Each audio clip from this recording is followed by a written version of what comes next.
कौन से नगर सेवक आए थे रोड के ऊपर? हम गए थे नामूस रिसालत के लिए लड़ने के लिए। हमने जाकर हाईवे बंद कराया था क्योंकि नामूस रिसालत के लिए हम गए थे। जो मुसलमान इस दुनिया के अंदर सब कुछ बर्दाश्त कर सकता, अपनी हाल को बिछड़ता हुआ दे सकता, अपने कारोबार को बिछड़ता हुआ दे सकता, लेकिन आका मदनी ताजदार मदीना मोहम्मद मुस्तफा सल्लल्लाहु अलैहि वसल्लम की शान में गुस्ताखी बर्दाश्त नहीं कर सकता। यह सिर्फ नाला खोला के इलेक्शन नहीं है। आएंगे कांग्रेस के सरकरीम गुलाम और वो भारतीय जनता पार्टी के लोग जिनको मुसलमानों की दाढ़ी और टोपी से नफरत है, लेकिन कुछ दलाल छोड़े हुए हैं। वो कुछ दलाल छोड़े हुए आपके बीच में आएंगे और आपको बहकाएंगे। ये इतने बड़े आमदार और विधानसभा और खासदार के इलेक्शन नहीं है, ये नाला खोले के इलेक्शन है। तो उनसे ये कहना कि नाला खोले के इलेक्शन है तो तुम हमारे वोटों पर चुनकर आते तो फिर एमएलसी के अंदर तुम वोट क्यों डालते? एमएलसी वो रहता, आमदार रहता 6 साल का विधान परिषद का, जिसको नगर अध्यक्ष चुनकर आए हुए नगर सेवक, सरपंच, पंचायत समिति के मेंबर, जिला परिषद के मेंबर अकोला, वाशिम और बुल्ढाना जिले के वोट डालते। ये कांग्रेस वालों को पूछो कि तुमने गोपी किशन बाजोरिया को वोट दिया था कि वसंत खंडेलवाल को वोट दिया था? पूछना इनसे जो तुम्हारे पास में आएंगे नाला खोले में वाले। एक तरफ वो तो बाला साहेब ठाकरे का जो गोपी किशन बाजोरिया था और दूसरी तरफ वो था वसंत खंडेलवाल जो भारतीय जनता पार्टी का उम्मीदवार था। ये तुमसे बात करेंगे कि नाला खोले के इलेक्शन है, ये तुम्हारे वोटों की भीख पर चुनकर आएंगे और जाकर वो ताकतों को मजबूत करेंगे जो कल तुम्हारे खिलाफ विधानसभा के अंदर ऐसे ऐसे बिल और ऐसे ऐसे अमाउंटमेंट लाएंगे कि जिससे तुमको और हमको आज परेशानी में आना पड़ रहा है। अभी सेंट्रल इलेक्शन कमीशन, केंद्रीय चुनाव आयोग ने एसआईआर लागू किया।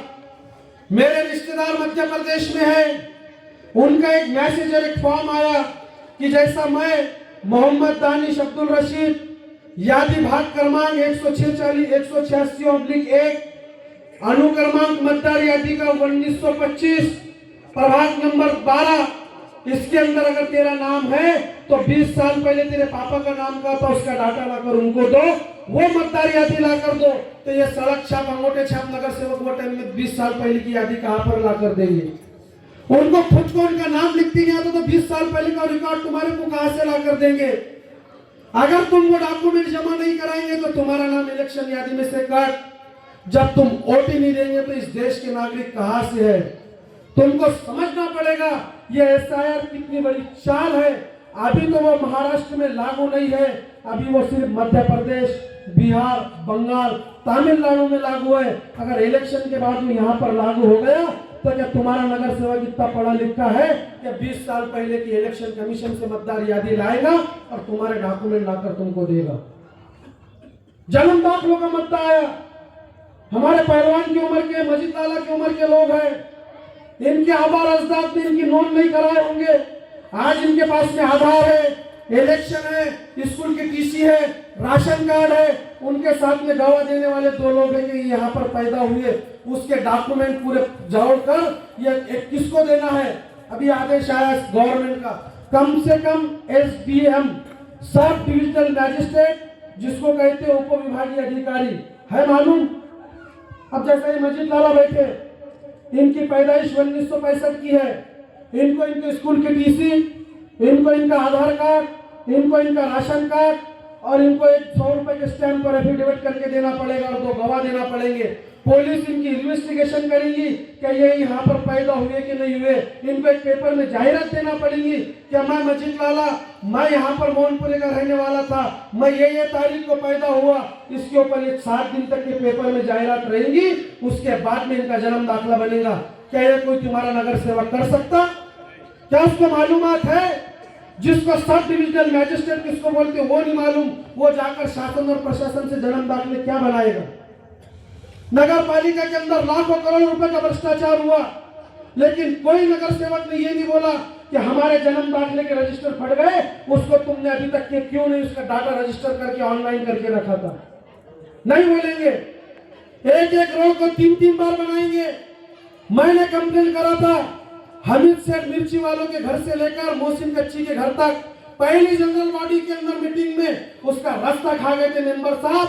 30,000 रुपए लेकर आए थे। जब असगर हुसैन पप्पू और मैं सलीम अहमद जब हम एमएस ढाबा चलाते थे, पूछ लेना मेरे पीछे 30,000 रुपए लेकर आए थे 2017 में, क्या कंप्लेंट वापस लो और मेरे साथ के अंदर तुम 5% के अंदर काम में पार्टनर रहेंगे। मैंने बोला जो नगर पालिका का माल खाएगा उसकी आल को भी और उसकी औलाद को भी भुगतना पड़ेगा। ऐसे पैसों को मैं अपनी जूती के नोक पर रखता।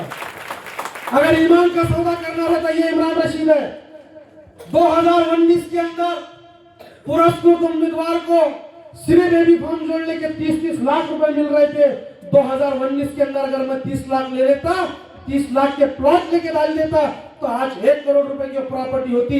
लेकिन हमने 30 लाख को ठुकराया सिर्फ इसके लिए कि अगर हम भी बिको इनके जैसे निकल गए तो फिर ये आवाम किसके पास में जाएगी, ये मुसलमान किस पे भरोसा करेगा, ये आने वाले मुस्तकबिल का क्या होगा। जो भी देखना चाहते हैं, आज हमको आरक्षण नहीं है, आज हमारे बच्चे पढ़ना चाहते हैं नगर पालिका के स्कूल के हालात देखो क्या है। आज भी जाकर देखो मौलाना अबुल कलाम आजाद के अंदर के कितने मास्टरों की कमी है। इसके ऊपर नगर पालिका में कोई नहीं बोलेगा क्योंकि वहां से भाड़ नहीं मिलने वाली। सिर्फ बात होगी तो ढाबों की होगी, बात होगी तो नालियों की होगी, बात होगी तो रस्तों की होगी, लेकिन कोई तुम्हारे सही नालियों का इंतजाम नहीं करेगा। आप लोगों को पता है दुर्गा ऑयल मिल के पास में करोड़ों रुपए का आरओ का प्लांट बन के तैयार है, लेकिन पाइपलाइन भी आई हुई है, लेकिन आरओ का प्लांट चालू नहीं है।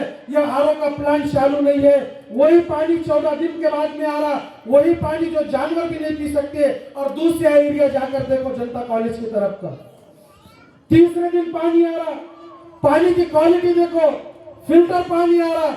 पानी के ऊपर कोई नहीं बोलेगा, नगर पालिका के स्कूल के ऊपर कोई नहीं बोलेगा, उसके अंदर कोई नहीं बोलेगा, लेकिन बोलेंगे तो काय पर बोलेंगे, नालियों के ढापे, नालियां, रोड, कचरों के ठेके भी लेंगे हम, ठेकेदारी भी हमारे लोग करेंगे, पैसे भी कमाएंगे। ये जो टैक्स जो आप लोगों को लगकर आता है, जो कचरे की गाड़ी आ रही, ये नगर पालिका कोई फुकट में तुमको नहीं दे रही, ये तुम्हारे से 30 रुपया महीना वो गाड़ी का ले रही। इसके अंदर देख लेना जिसके पास भी टैक्स पावती होंगी उसके ऊपर लिखा हुआ है जो तुम्हारे घरों घर ये गाड़ी आ रही, ये गाड़ी से तुमको 30 रुपया महीना देना पड़ रहा। 360 रुपए साल हर घर से ले रहे, ये कोई एहसान नहीं कर रहे। अभी कुछ लोगों को मैं बात करूंगा कि जो टैक्स लगता, जैसा ये बिल्डिंग है, ये बिल्डिंग में अगर 10 साल तक के टैक्स नहीं भरा तो इसके ऊपर 2% ब्याज लगता। वो ब्याज ये बिल्डिंग के मालिक को भरना पड़ेगा। वो ठहराव किसने लाया, वो ठहराव की कॉपी मेरे पास में है।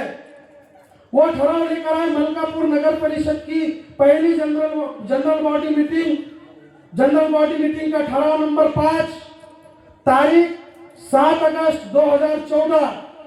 शासन निर्णय अनुसार थकीत कर व इतर मागण्यांवर शासकीय लावण्यास मान्यता देने।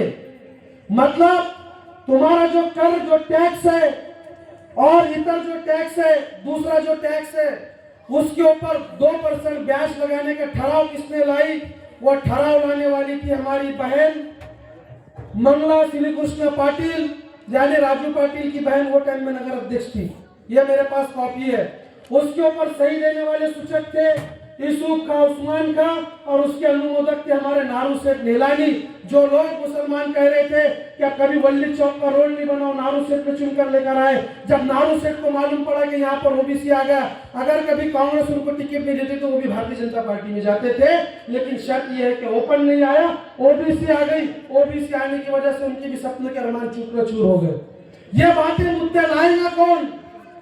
तुम्हारे नगर सेवकों में इतनी पार्टी के खिलाफ बोलने की हिम्मत नहीं है। यह ठहराव में एक बार फिर से पढ़ के बोल रहा, कोई कांग्रेस के लोग आएंगे तो उनको ठहराव नंबर 5 और सभा की तारीख की 7 अगस्त 2016 के पहले हमारे एमआईएम के 4 नगर सेवक जाने से पहले ये कांग्रेस वालों ने 2% ब्याज तुम्हारे पर जबरदस्ती ठोक कर गए और हमारे तुम्हारे सामने बात करने को कि ये अली का पंजा है और ये अली का पंजा है। अरे ये अली का पंजा नहीं, ये खूनी पंजा है।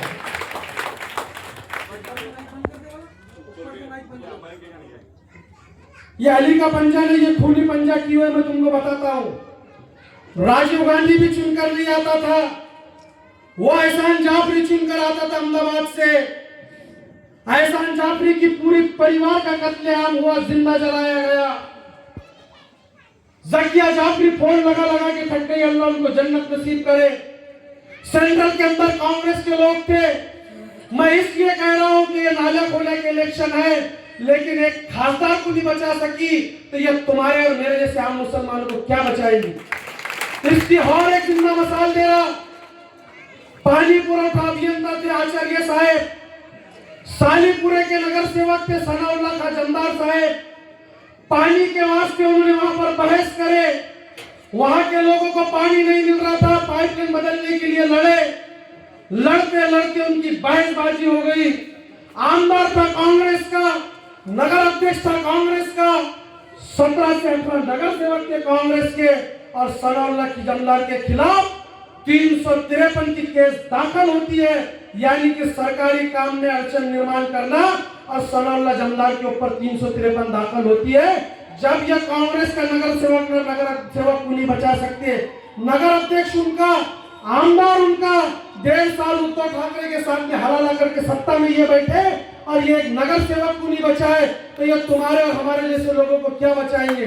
फैसला तुमको करना पड़ेगा कि तुमको गुंगा बहरा नगर सेवक चाहिए कि तुम्हारी आवाज में जाकर वो सोए हुए प्रशासन, नगर पालिका प्रशासन को जगाने वाला नगर सेवक चाहिए। मैं कोई नगर सेवक नहीं था, किसी का फोन आया चले गए, सिर्फ मकसद एक था कि हमारे कोई मुसलमान और कोई नकाब वाली माँ बहन को तकलीफ ना हो।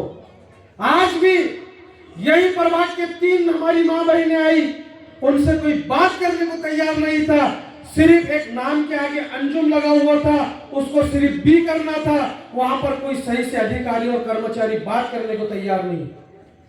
सब नगर सेवक लाइन में लगे हुए हैं, सब नगर सेवक लाइन में लगे हुए हैं। अभी भी भाव आए हुए हैं बंटी दादा, जिनके पैजामे में खाकी चट्टी है, उनको बोलना अगर तुम्हारे में हिम्मत है तो कल के कल डिक्लेयर करो, यहाँ से मुस्लिम नगर अध्यक्ष, यहाँ से एमआईएम का नगर अध्यक्ष नहीं रहेगा।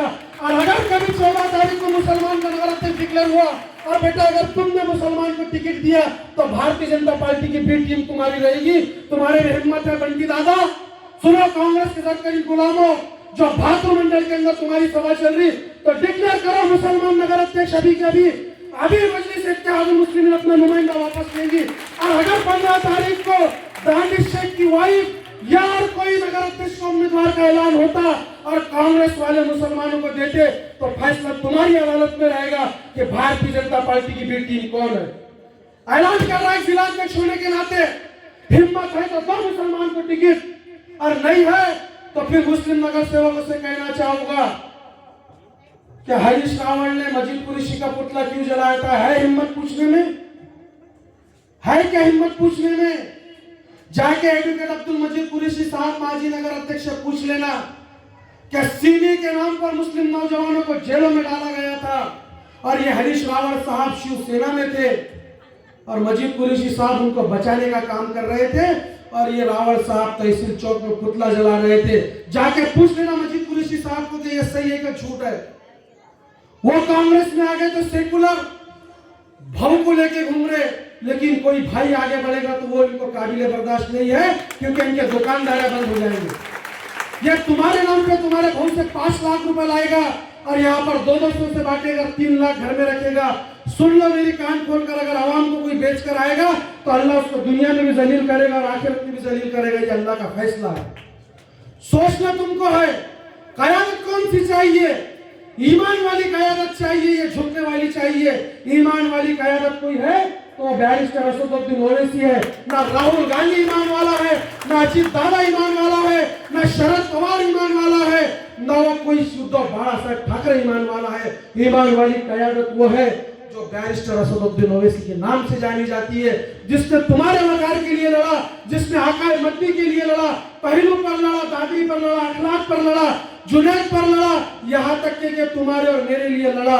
लेकिन तुम्हारा भी एक है जो नामों से रिसालत के लिए तुम्हारे लिए संसद में दीवानों की तरह लड़ रहा था। अब आने वाली नगर पालिका के अंदर एक वोट उसके सामने की निशानी का बटन दबाकर वहां के उम्मीदवार को कामयाब करना है, ताकि election commission of India, election commission of Maharashtra, इनको भी पता चले कि प्रभाग नंबर 13 के अंदर जो पतंग का सिंबल आरक्षित है, रिजर्व है, यहाँ पर भी असदुद्दीन ओवैसी के चाहने वाले और मानने वाले हैं। फैसला तुमको करना है। एक झंडा ये बचा नहीं सकते। बचाने की बात बोले तो लीगल बात, उतरेंगे तो सबके उतरेंगे, नहीं तो ये नहीं उतरेगा, इतनी बात कहना थी। लेकिन पार्टी का उधर नहीं था और इतनी हिम्मत नहीं थी। हिम्मत और जज्बा अगर दानिश को कहीं से मिलता है तो वो मजलिस इत्तेहाद मुस्लिम गैर है। फैसला तुमको करना है। अब लोग तुमको गणित दिखाएंगे, कुछ हमारे बुजुर्ग बोल रहे तू भी लड़ेगा, वो भी लड़ रहे, वो भी लड़ रहे, ये भी लड़ रहे। 2016 में मैं कहां पर था, फैसला तुमको करना है। 2016 में मेरे पार्टी के जिम्मेदार बैठे हुए, जलील पहलवान बैठे हुए, बड़े बड़े लोगों ने कहा कि पार्पेट में जा, पार्पेट में से जाकर चुनकर तू आ जाएगा। मैंने कहा नहीं, यह गांव के मुसलमानों की आवाज को कौन उठाएगा? कौन सी आवाज? जो एक नौजवान के दिल के अंदर हक और हुकूक की बात की आवाज को कौन उठाएगा? मैंने 2016 में फैसला लिया था। मेरे को पार्टी ने भी बोली कि मुस्लिम अक्सरियत से लड़ो, मैंने सैकलपुरा और मालीपुरा से लड़ा। आज मैंने अल्हम्दुलिल्लाह काम किया, 8 साल तक के काम किया। आज अल्लाह ने यहाँ पर कुछ अच्छा किया तो कुछ अपने ही मेरे को गिराने का काम कर रहे। मैं क्या, मेरा कसूर यही था कि मैंने मजलिस इत्तेहाद मुस्लिमीन लाया, मेरे पर झूठे कैसा करे, अटकाने का काम करे, तड़ी पार करने का काम करे। जब मैं झुका नहीं तो फिर अब कुछ लोगों को मेरे बीच में मेरे खिलाफ में साजिशें करने भेज दी। अगर मेरे से कोई गलती होगी तो ऐलान, दानिश आज सबसे माफी मांग रहा। मैं कभी किसी के बीच में नहीं आया। अगर कयामत किसको कहते हैं, अगर तुमको देखना है तो अल्लाह के वास्ते 2 दिसंबर को मौका एक बार मेरे को दिखाओ। अगर नाली कैसी साफ होती, रोड कैसे झाड़ू के साफ नहीं होते, स्ट्रीट लाइट कैसे नहीं चालू होते, नालियां कैसी बनती एस्टीमेट के हिसाब से, ये तुमको करके देने के वादा मैं करके जा रहा हूं। लेकिन मसला यह है कि आने वाली 2 तारीख को सुनना सबकी है, करना अपने दिल की है। मैं कोई वहां का नगर सेवक नहीं था, लेकिन अल्हम्दुलिल्लाह हर मौजू पर, हर जगह पर हम पहुंचे। अब कुछ जो सेंटर, जो महाराष्ट्र के अंदर भारतीय जनता पार्टी के साथ में है, यानी शिंदे की शिवसेना, अजित दादा की पार्टी और भारतीय जनता पार्टी यहाँ पर सत्ता में है, महाराष्ट्र में हुकूमत में है। अभी उनका ऐसा चल रहा कि अब पार्पेट के अंदर मुसलमान बीजेपी के कमल के फूल पर वोट नहीं देंगे तो वहां पर घड़ी डालो ताकि मुसलमानों का वोट बटे और मुसलमानों के नगर सेवक आपस में लड़के खत्म हो जाए। और जैसे इधर आएंगे शहर के बाहर तो यहाँ पर भारतीय जनता पार्टी, राष्ट्रवादी कांग्रेस पार्टी अजित दादा पवार और शिवसेना की शिंदे यहाँ पर गांव में मिलकर लड़ेंगे और पार्पेट में सिर्फ अलग अलग लड़ेंगे और उनको पैसा भी देंगे, वो ताकत भी पुराएंगे इसके लिए कि हक बोलने वालों का वोट बटे और वो वहां पर ही मुसलमान आपस में लड़े, उनकी सीटें कमजोर हो जाए, वो वहां पर गिर जाए। मिसाल के तौर पर अगर इमरान रशीद है तो वहां पर राष्ट्रवादी कांग्रेस पार्टी भी टिकट देगी, उसको गांधी जी भी देंगे, उसको भारतीय जनता पार्टी का टिकट भी रहेगा, गांधी जी भी देंगे, शिंदे की शिवसेना भी रहेगी, गांधी जी भी देंगे, ताकि और वही पार्टी जब गांव में आएंगे तो शिंदे की शिवसेना, अजित दादा की घड़ी और वो कमल का फूल, भारतीय जनता पार्टी तीनों मिलकर यहाँ लड़ेंगे ताकि वोट न बटे। वहां पर इसके वास्ते उनको लाख 1,50,000 हजार रुपए देंगे कि इमरान रशीद के जैसे बोलने वाले लोगों के वोट बटे और वहां से वही गुंगे बहरे नगर पालिका में चुन के जाए। ये अब तुम्हारे साथ में होने वाला है। जो नौजवान आएगा, तू लड़, तेरे खानदान के 100 वोट है, ये हम तेरे को टिकट भी देते, एबी फॉर्म भी देते, 1,00,000 2 लाख भी देते, तू खड़े रहे, इसके वोट कर, इसको गिरा दे, लेकिन फैसला तुमको करना है। पार्पेट के उधर अलग अलग लड़ेंगे, पार्पेट के इधर एक साथ में लड़ेंगे। क्यों? क्योंकि हेतु की ताकत एक जगह आना। आप लोगों को फैसला करना है आने वाली 2 तारीख को कि अगर कोई ऐसा बिल आएगा नगर पालिका में तो सबसे पहले रोकने का काम दानिश शेख और मजलिस इत्तेहाद मुस्लिमीन करेगी। 18 से 24 दिन की गारंटी ये देके जा रहा हूं, क्या कोई आवाज और कोई उंगली मुस्लिम नौजवान, बेकसूर मुस्लिम नौजवान की तरफ उठेगी तो उसको रोकने का काम ये दानिश शेख करेगा। जब दानिश शेख जामनगर जा सकता, यावल जा सकता, बावनगिर जा सकता, या मेरे मोहल्ले का कोई बेकसूर मुस्लिम नौजवान या मेरे गांव का कोई मुस्लिम नौजवान के साथ में ज्यादती होगी तो उसके गिरेबान तक कोई उंगली आएगी या कोई आवाज उठेगी या कोई आग देखेगी तो उसको रोकने का काम ये दानिश शेख करेगा। लेकिन फैसला सिर्फ आपको 2 दिसंबर को करना है। जितनी मेरी उम्र नहीं उतने सारे केसेस मेरे नाम पर है। आज मैंने खामगांव के अंदर मेरे पर एक केस है एक्ट्रेसिटी की, एट्रॉसिटी की केस हुई क्यों? एक मुस्लिम नौजवान था जो बुल्ढाना से आया था और मुंबई जा रहा था। वो तारक के पैसे देने पर से वहां पर उसको रेलवे स्टेशन पर मारे। उसकी ससुराल मोहनपुरी की है, उसको मारे, उसके पैसे छीने। मैं सिर्फ उसके साथ में पुलिस स्टेशन में कंप्लेंट देने गया, उसके लिए लड़ा। वो लोगों को 100 दिन जेल में डाला तो मेरे ऊपर झूठी एट्रॉसिटी इन्होंने करे। इन्होंने हमेशा रोकने का काम करे, कभी किसने आगे बढ़ाने का काम नहीं किया। क्या मेरा अधिकार नहीं है? क्या सिर्फ यही लड़ेंगे कि जिसका बाप नगर सेवक था वही लड़ेगा, जिसका बाप मजदूर था, जिसका बाप भाजी पाला बेचता था, किराना दुकान चलाता था, क्या वो इलेक्शन नहीं लड़ सकता? मेरा कसूर क्या है कि मेरे पास पैसा नहीं है? अरे अगर पैसे से सब कुछ होता तो बैरिस्टर असदुद्दीन ओवैसी, इम्तियाज और मुफ्ती इस्माइल आमदार और खासदार नहीं बनते थे। सोचना नौजवानों को पड़ेगा कि आने वाली 2 दिसंबर को फैसला लेना है। वो फैसला जो आने वाले 5 साल तुम्हारे मुस्तकबिल के लिए लड़ेगा, जो तुम्हारे बेकसूर नौजवानों के लिए लड़ेगा, जो तुम्हारे राशन कार्ड के लिए लड़ेगा, जो तुम्हारे पानी के लिए लड़ेगा, जो तुम्हारे एमएससीबी के बढ़े हुए बिल के लिए लड़ेगा, जो तुम्हारे लिए दवाखाने में आएगा, जो तुम्हारे लिए पुलिस स्टेशन में आएगा, फैसला आपको करना है। मैंने मेरी जिंदगी पूरी दांव पे लगा दी, कुछ नहीं है दानिश शेख के पास में खोने के लिए, लेकिन एक ही मकसद था कि गांव के अंदर ऐसी कयादत मजबूत हो जो सिवाय अल्लाह से किसी से नहीं झुके, ना सिवाय अल्लाह से किसी से डरे। हमको हक दिया है संविधान ने, हम हक बोलेंगे, चाहे किसी को बुरा लगो या छूटा लगो या सच लगो। ये मेरी जिंदगी का आखिरी इलेक्शन है, आखिरी और पहला इलेक्शन है। अगर काम करने के बाद भी काम करने वालों की कदर नहीं है तो इंशाअल्लाह आने वाले वक्त के अंदर मैं लोगों के बीच में जाऊंगा, वोट मांगूंगा, मेहनत करूंगा, कोशिश करूंगा और फैसला देना उस रब्बुल आलमीन के हाथ में है। जो फैसला आएगा वो मंजूर रहेगा। अगर काम करने वालों की अगर आवाम कदर नहीं करेगी तो फिर हम मायूस हो जाएंगे। लेकिन हमको हमारे अल्लाह के साथ पर पूरा भरोसा यकीन है कि हमने मुसलमानों के जज्बातों से नहीं खेला, मुसलमानों के साथ सौदेबाजी नहीं की, मुसलमानों को जाके भारतीय जनता पार्टी के दामन से नहीं बांधा, उनके गले के अंदर पट्टा नहीं डाला। हमने ईमानदारी से बात की, चाहे वो पुलिस स्टेशन का मसला हो, चाहे वो नगर पालिका का मसला हो, चाहे तहसील का मसला हो।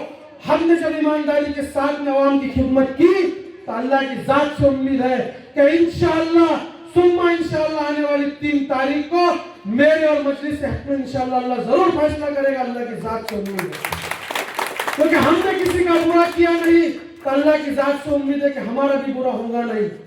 लेकिन आप लोग सोचो, क्या जो लोग इलेक्शन होने के बाद से घरों में चले गए थे, क्या वो लोग जब जवाई नगर के अंदर पानी घुसा तो क्या आए थे? कभी मेरे को रेलवे स्टेशन से फोन आया तो क्या कभी वो रात के 2:30 बजे आए थे? कभी तुमने मेरे को दवाखाने में बुलाया, एक्सीडेंट का मसला हुआ तो क्या वो आए थे?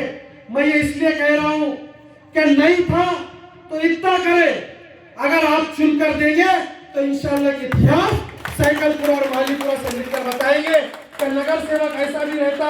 नगर सेवक सिर्फ नाले और खुला का नहीं रहता। ये 4000 लोगों की शहादत है, ये गवाही है कि ये हमारा काम कर सकता। तो ये उसकी जिम्मेदारी रहती कि चुनकर आने के बाद आवाम के मसलों को हल करना, उनके काम को करना, ये नगर सेवक का काम रहता। नगर सेवक का काम रहता कि कोई सरकारी स्कीम आती है तो अपने मोहल्ले के लोगों तक के पहुंचाओ।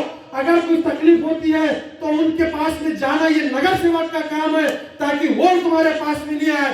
ये मैं आप लोगों से कह के जा रहा हूँ, अगर मैं नगर सेवक चुनकर आया तो हर इतवार के दिन पूरा वार्ड में घूमूंगा।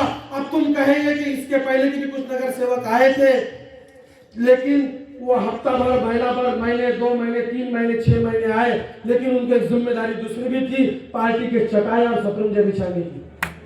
वो यहाँ पर नहीं है। अगर चुनकर आया तो हर इतवार को जो मेरा प्रभाग रहेगा, हर हफ्ते घूमूंगा।